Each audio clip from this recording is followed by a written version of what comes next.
I do think you want to go to a reputable writer. There are lots of companies that get into the cyber risk insurance and may not maintain the adequate reserves to pay claims. It's very difficult to model cyber risk. And so a company like AXA will be there if there's a significant breach. So I think it's important that you choose a reputable, well-regarded insurer. Welcome to the Contract Teardown Show from Law Insider, where legal experts tear down contracts from some of the most well-known companies and high-profile executives around the world. In this episode, Eric Drattel, General Counsel at Roostify, tears down AXA's Cybersecurity Insurance Policy Agreement. Although these insurance policies can and should be highly negotiated and customized, Eric walks through principles and red flags every lawyer should pay attention to. With major breaches in the news recently, lawyers should definitely know enough about these policies to advise well. So, let's tear it down. Hey everybody, welcome back to the Contract Teardown Show. On this show, we do exactly what it sounds like. We hang out with smart friends like my buddy Eric here, and we break up contracts. We make fun of them, we pick on them, we even occasionally say what we love. Eric, thanks for joining us. How are you today? I'm well, Mike. Thank you. How are you? I am okay. Last time when we hung out, Eric is a two-timer. He previously reviewed the indemnification clause in a Microsoft agreement. I would encourage you guys to go back and watch that. But at the time when he asked me that, I said, it's still 2020. I know it's technically 2021 now, but it doesn't really feel that way. So I'm going to say again, it's still 2020, so what the freak. What we're going to do today, guys, is we're going to talk about this document. Let me share it with you guys real quick. This is a company called AXA. It's a French company, and this document is a cybersecurity insurance agreement that we're going over. And it covers a lot of terms that, we've talked about this a lot in the news recently, especially with some law firms. So let me ask you that, Eric, why talk about this? What is our focus on this document? When are lawyers going to run into it? Why does it matter? Okay, so nearly every business of any kind has some sort of cyber risk coverage. And for a long time, cyber risk coverage was very narrow, hard to get, very expensive.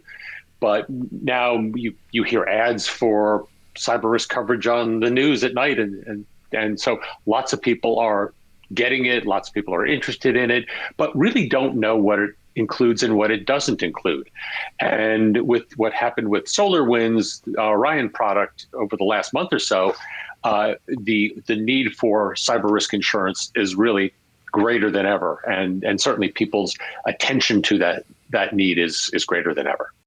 Right, and that SolarWinds thing was a huge blow up. And I had read previously of even law firms. So even if you're watching this and you're not, writing a document like this, you're going to have to review documents like this, even if you are inside a big firm. A lot of these firms are having to make these decisions, and sometimes even small firms, which is a whole other issue. But that's right. What we're going to do is dig into the particular sections, guys. So I want to scroll down real quick, Eric, to the beginning. Sure. Under insuring agreements, where in A, third-party liability coverages, the insurer will pay on behalf of an insured claim expenses and damages in excess of the applicable retention. We're going to talk about the retention, but tell me about this section. What are we looking at? It's framing the thing. Do you like the language in here? So let's talk about something that's really important before we dive into the language in particular. The insurance policy I wouldn't quite say is fairly typical. And the reason why we're using the AXA policy is AXA is the number 2 cyber risk insurance writer in the United States. So they're a big player. Even though they're French-based, they're a huge player in the US. And they have a very comprehensive contract that covers lots of things. But the most important question you have to ask is, what's in my declarations? So the policy covers lots of things. It says we do this, we do that, blah, blah, blah. But you have to go to the declarations page at the end. And that's not part of this policy because the declarations page is very individualized to the insured, right, and see what's in fact included and what's not. So third party, that's really typical. Third party is other people who are suing you, basically. So if you have a cyber breach and you lose personally identifiable information. There's a violation of a law or regulation.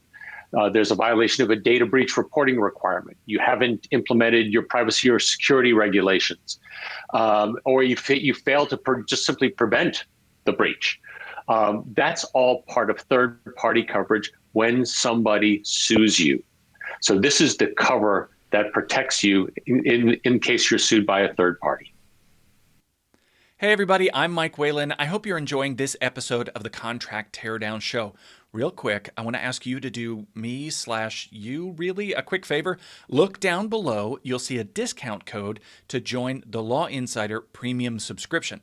When you do that, you get access to more content like this. You'll see webinars, daily tips on contract drafting, not to mention access to the world's largest database of sample contracts and clauses. It will help you write better contracts faster. If you want to do it right now, there's a code below, so get there. Also, if you're part of a larger team, if you're in-house or in a law firm, just email us. We're at sales@lawinsider.com. We'll make sure you get a deal as well. Come join us in the community. The code is below. Let's get back to the show. And does this, we're getting into the language in this particular bit. So it's talking about if there was any technology products or services, professional services, media, privacy, or cybersecurity. So these are people, if I'm understanding correctly, if I own a law firm, for example, the client information that data gets out, and I'm sure we're going to talk about what's included and what's not in terms of damages to those people, as opposed to just covering litigation expenses and those kinds of things. On 5, it gets down to privacy, regulatory defense, awards, and fines. Talk to me about this section. What's best practices in this kind of section? What should we look out for? So this is a fairly new development because historically, cyber risk insurance policies had excluded where there might be a fine or penalty brought by a government agency. So this is pretty impressive that this is covering the fines and penalties, and also covers something called regulatory damages, which is the consumer redress. So if you think about you have a privacy breach, and let's say you're in California, where we have the California Consumer Privacy Act, where there's a right to recover even though you can't prove you were actually damaged. That would all be covered by this part of the policy, which is giving you relief from any claims by third parties.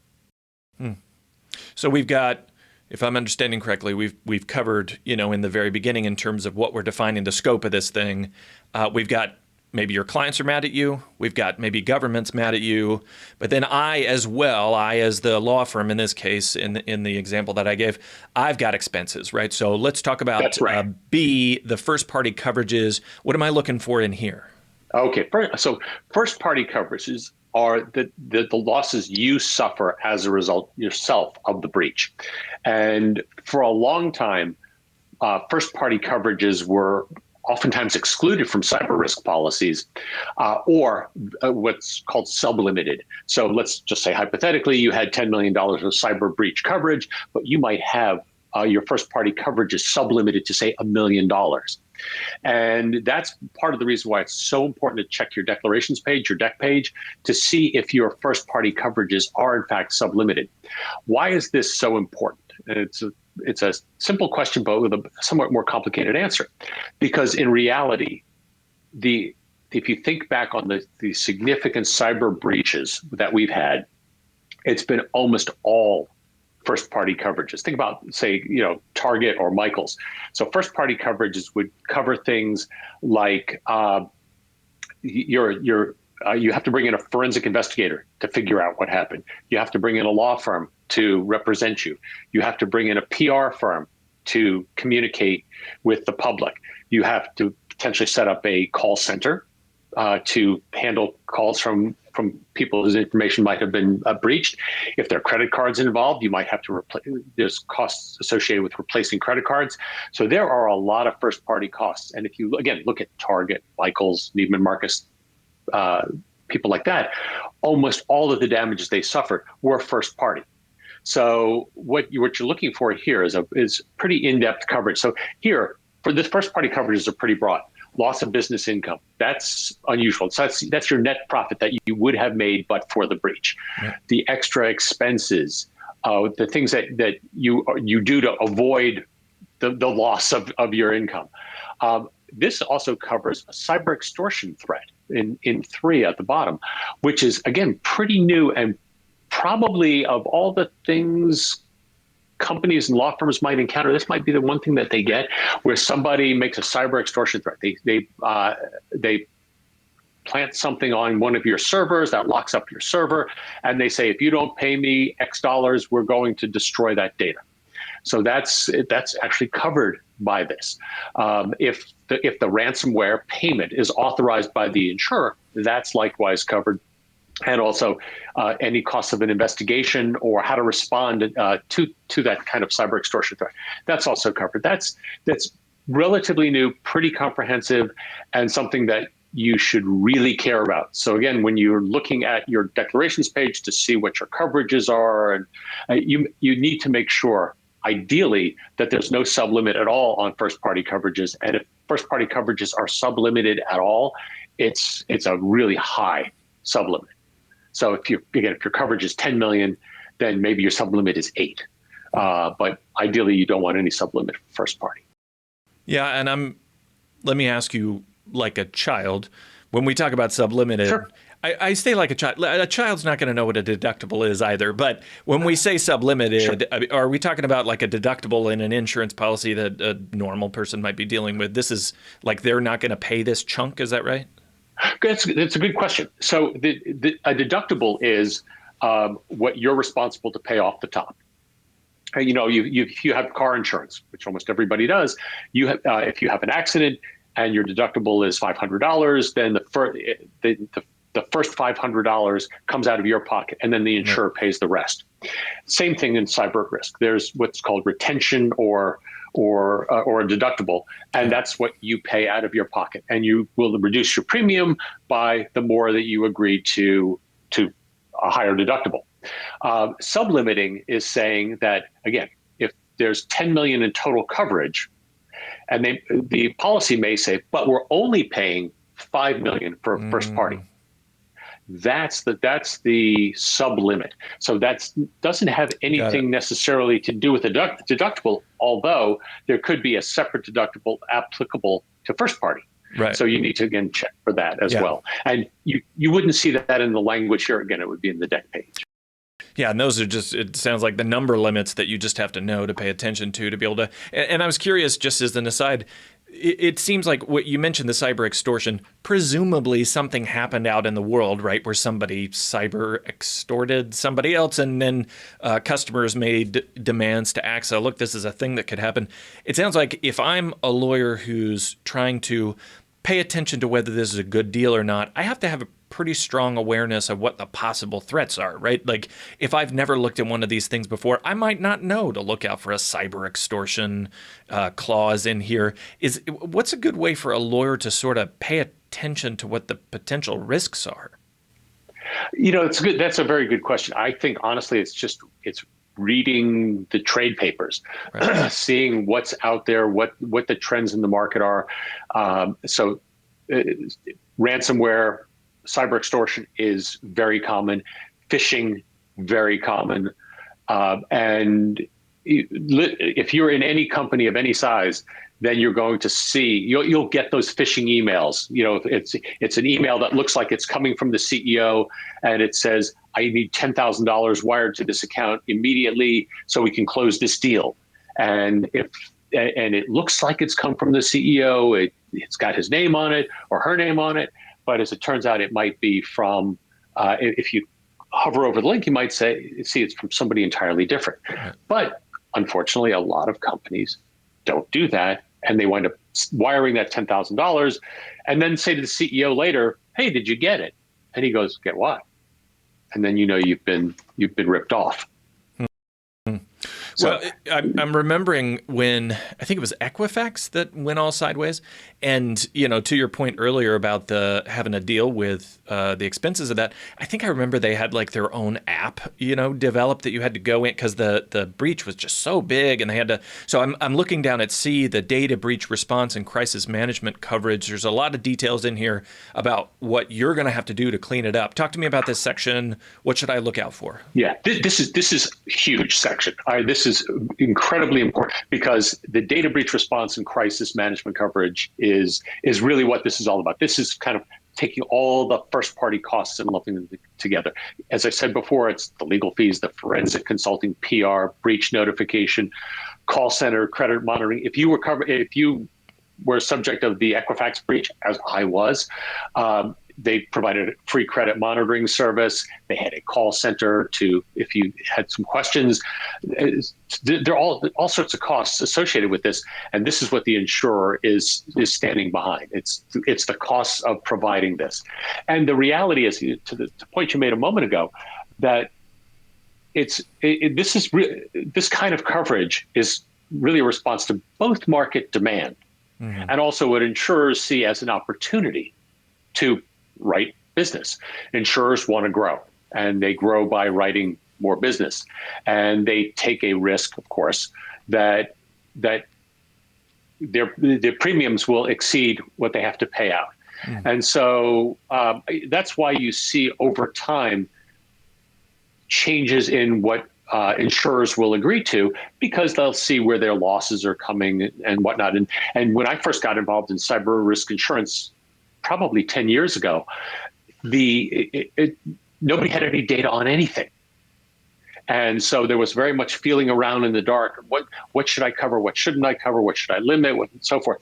And now as insurers are getting more information, they're able to write smarter policies that provide the coverage that insureds need. And I would also encourage people, part of the reason why I'm talking about the AXA policy is I do think you want to go to a reputable writer. There are lots of companies that get into the cyber risk insurance and may not maintain the adequate reserves to pay claims. They may not. It's very difficult to model cyber risk. And so a company like AXA will be there if there's a significant breach. So I think it's important that you choose a reputable, well-regarded insurer. Yeah, you see, General Counsel at AXA, we're tearing down your contract, but we're also being nice, you see? So, anytime you're dealing with multiple parties that are involved, which obviously an insurance agreement, that's just by nature the way it's going to go, there's this question of when you're dealing with defense, who's paying and who's got control. So I'm going to jump down to 2, where it talks about defense and settlement. And under A, it says the insurer has the right and duty to defend any claim under the insuring agreement. 1A, third-party liability coverages made against the insured. And it goes through all these questions about who's got the control in the settlement and who's dealing with costs. Talk to me about this section. What should I look out for here? Okay, so there are a number of points to pick apart in this section. First is that both Verizon and an organization called the Ponemon Institute publish information publicly available about data breaches. And one of the things that they both say is that what they call the cost per record, how much for every, if Equifax had 1 million people whose data was taken in a breach, then that would be 1 million records. So they compile what the cost per record is for data breach. And one of the things they say is having a forensic consultant on board and a law firm on board before the breach happens is really important. And it reduces significantly the cost of a breach. So if you figure out that, oh my God, we've had a breach, and then you start shopping around for a forensic consultant, you might be losing incredibly valuable time. So what I've done in the past, as an example, is I've actually kept a forensic consultant on retainer. So I knew I could get a response within 30 minutes as opposed to waiting 3 days. And that could be the difference between you being in business and being out of business. So what you have to check in your cyber risk insurance policy, though, is whether you have the right to choose counsel of your own or forensic consultant of your own, or whether you have to go with the panel. And this is oftentimes a big subject of negotiations because, again, there are lots of law firms in particular and some forensic firms that are willing to charge the insurer, because the insurer is now defending the claim, a lot lower rate. And so oftentimes you're missing out on the top tier law firms with really the best expertise in this area, and the same with the consulting firms. So one of the points I often negotiate with the carrier, the insurer, is if I don't want to pick somebody on their panel, will they still pay up to the maximum panel rate? So again, let's say they were going to pay $500 an hour for the law firm, and my law firm is charging $750 an hour. They'll pay $500, and I'll have to pick up the remaining $250. So this is a really important point, and you want to make sure you understand: are you stuck with their lawyers, or can you choose your own? If you want to choose your own, you have to negotiate how that gets covered. That, again, will be documented in your declarations page. And just instinctively, I'm thinking about the relative, incentives of each side. The company might be facing an existential threat after a data breach. This might be survival or not. The insurance company is just trying to limit the damage, which may not. That's right. May not align, right? That's right. And I've looked at panel firms before, and every so often somebody will have panel firms that are actually pretty good, and you want to choose them. But it's worthwhile before you sign up for a cyber policy is understand who's on their panel firm, the forensic firm, PR firm, law firm, so forth, and make sure you're comfortable with them. There are, for example, PR firms that specialize in crisis management. And there are other PR firms that are great at issuing press releases. So for my money, I would rather have a PR firm that has expertise in crisis management.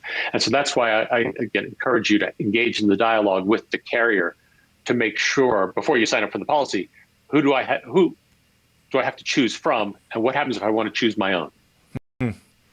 Well, I'm thinking you've mentioned the declarations page a few times, and I'm assuming that in that document there's going to be a lot about what's included, what's covered, what's not covered. But if I go down to K, there is a section called damages that especially says, this line that you've got me paying attention to, damages do not include. And then they've got a pretty hefty list. Tell me about this section on damages and what's excluded. This is I think the one part of the policy that is actually really important, because it tells you very specifically. Ignore the declarations page for a second. We're not covering any of this stuff. Right. And oftentimes what they say they're not covering is in fact covered by other policies. So you can't get recovery under, say, your E&O policy and your cyber policy for the same loss. Or other things they just say, this is just a risk we don't want to insure, or equally importantly, it's a risk that's so difficult to model that we can't come up with a realistic price for it. So I think if you looked at the damages do not include section of a cyber risk policy 5 years ago, 10 years ago, it was a lot longer list than what we have here. This is a much shorter list because, again, as insurers can model the risk, they can come up with an appropriate premium for it. So cost to withdraw or recall a technology product. If you sold a phone, for example, you're a phone retailer or a manufacturer rather, and you have to recall your phones, that would not be covered. If you have to, if there are professional services that have to be done to correct a problem, again, not covered. And there are. And if some of the things are covered, say liquidated damages in excess of the insured's liability, so you just need to take a look at this list and make sure that if there's something in this list that you want to have coverage for, then you have to engage in that conversation. I'll give you an example of something that I've negotiated. Oftentimes you'll see interwoven in this kind of list is we're not paying any contractual damages. So if you have a contract with somebody or a law firm, you have a client, and if there are contractual damages for a data breach, oftentimes those are not recoverable. Those would be in the damages excluded. And I've actually gone back to insurers and said, I want to cover contract damages, and this is why. And I've made an argument that some insurers felt was compelling enough to provide that kind of coverage, even though it's a contractual loss. And my rationale for it basically is they're covering tort losses, but not contract losses, but it's the same dollars, it's the same event, it's the same thing. Therefore, you should cover the contract losses if it was a tort loss. And depends on the insurer, depends on the premium you're willing to pay. Some insurers are willing to provide that kind of cover. Yeah. As I get through this, I'm thinking about principles.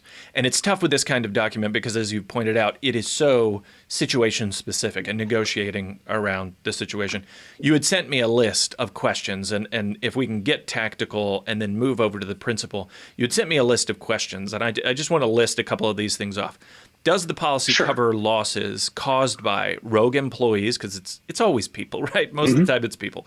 Ransomware, vendors, social engineering, phishing, cryptocurrency, mining, or DDoS attacks. And then another question you asked, does the policy cover typical first-party costs, including loss of business, legal fees, forensic investigation expenses, breach notification costs, cost of credit monitoring, call center costs, fines and penalties? Like, what I'm seeing in this is... I hope if you guys run into this, you'll actually go back and run down that list of things. But what I'm seeing in this is that there's a long list, and that if I'm going to be a good lawyer and a good counselor in this situation, I got to know what should be included on that list. Talk to me about how we can be competent advisors in this area that most lawyers don't know a ton about to identify these risks. Yeah, and again, as I mentioned before, it's kind of keeping abreast of what's happening in the marketplace, looking at the Verizon report, looking at the Ponemon Institute report. There are lots of webinars that do very deep dives into cyber risk, not necessarily insurance, but causes of cyber risk. So again, like the first question you asked, does the policy cover losses caused by rogue employees? Well, again, the data shows that rogue employees doesn't mean somebody's necessarily a bad actor. It can be somebody sloppy. They just pushed a button. The very first, right? Yeah, the very first data breach I was ever involved in was because somebody left a laptop in their car that had the Social Security numbers of 35,000 employees, and the laptop was stolen. So the question is that covered? That's really important because the vast majority of cyber risk claims are the rogue employee. And so you just have to keep abreast of what the trends are in the market for the kinds of things that are happening. The vendors, Target, the Target data breach was because of a vendor. SolarWinds, it's primarily a vendor issue. I can't tell you how many of my customers have reached out to me saying, do you use the Orion product by SolarWinds? That's an important question to ask. So make sure that you're not just covering yourself and ignoring what your vendors are doing, but making sure your vendors have coverage. There's a lot out there. Even cryptocurrency mining. Every so often somebody gets access to your servers, and if you're using cloud-based servers, it can happen. And people go wild doing cryptocurrency mining. And if you don't have an alert, say on your AWS account, you could be hundreds of thousands of dollars into server-related costs, and you might not even know it. And it might be all spent on somebody who's broken in, and all they're doing is cryptocurrency mining. They're not stealing your information, but it's costing you a fortune. Is that covered? So you want to understand what the risks are, who's doing what to whom, and measure whether you have that exposure, whether your vendors have that exposure, and make sure you have the adequate coverage to cover the things that you're most concerned about.